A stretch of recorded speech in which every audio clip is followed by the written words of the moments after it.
एकता में बल। ये कहानी रामपुर नामक एक गांव की है।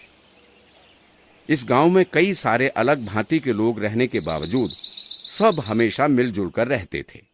इस गांव में बद्री किसान भी रहता था। बद्री बड़ा ही सरल स्वभाव का और मेहनती किसान था। बद्री ने अपनी पूरी जिंदगी मेहनत करके अपने लिए और अपने बच्चों के लिए अच्छा खेत खलियान बना लिया था।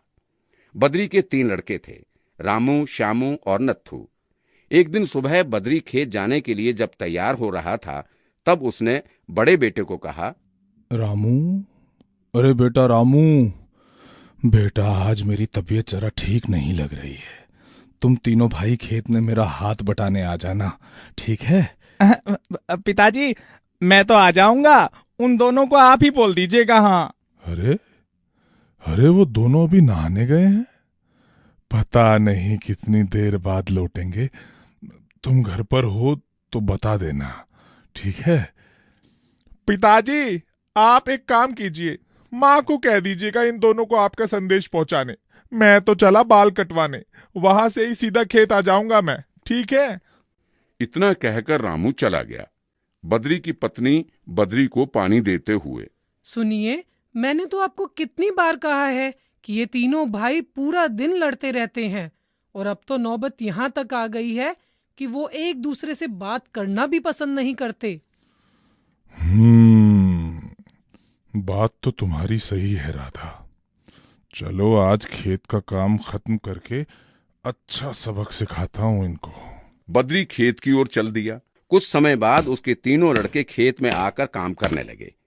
कुछ ही देर तीनों के बीच फिर से लड़ाई शुरू हो गई और तीनों खेत का काम छोड़कर चले गए।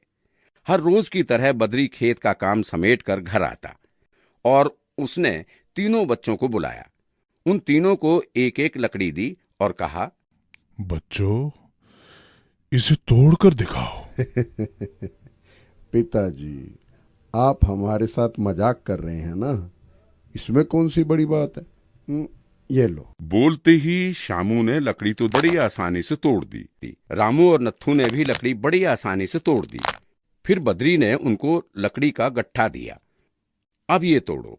तीनों भाइयों ने बारी बारी कई बार प्रयास करने पर भी वो लकड़ी के गट्टे को तोड़ नहीं पाए।